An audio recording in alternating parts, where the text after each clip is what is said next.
Revelation 6. I saw when the Lamb opened one of the seals. Then I heard one of the four living creatures saying with a voice like thunder, "Come and see." And I looked, and there before me was a white horse. He who sat on it had a bow, and a crown was given to him, and he went forth conquering that he might overcome. When he opened the second seal, I heard the second living creature say, "Come and see." Then another horse that was red went forth. Power was given to him who sat on it to take peace from the earth, causing people to kill one another. Then a great sword was given to him. When he opened the third seal, I heard the third living creature say, "Come."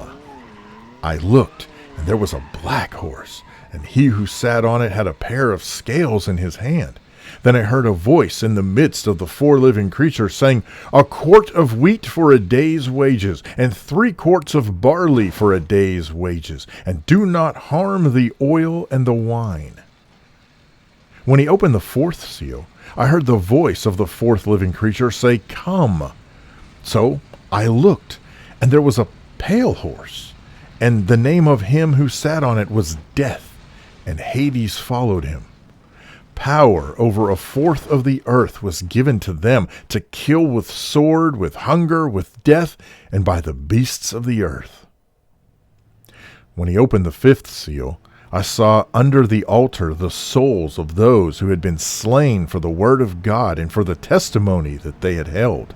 They cried out with a loud voice, "How long, O sovereign Lord, holy and true, until you judge and avenge our blood on those who dwell on the earth?"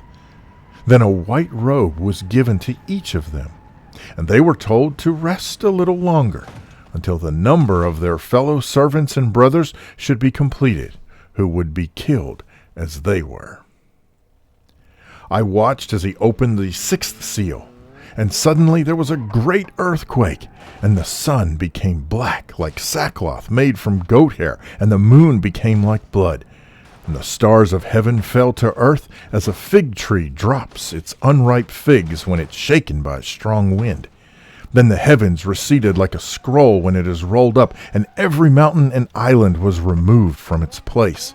Then the kings of the earth and the great men and the rich men, the commanding officers and the strong and everyone, slave and free, hid themselves in the caves and in the rocks of the mountains. They said to the mountains and the rocks, "Fall on us and hide us from the face of him who sits on the throne and from the wrath of the Lamb, for the great day of his wrath has come. Who is able to withstand it?"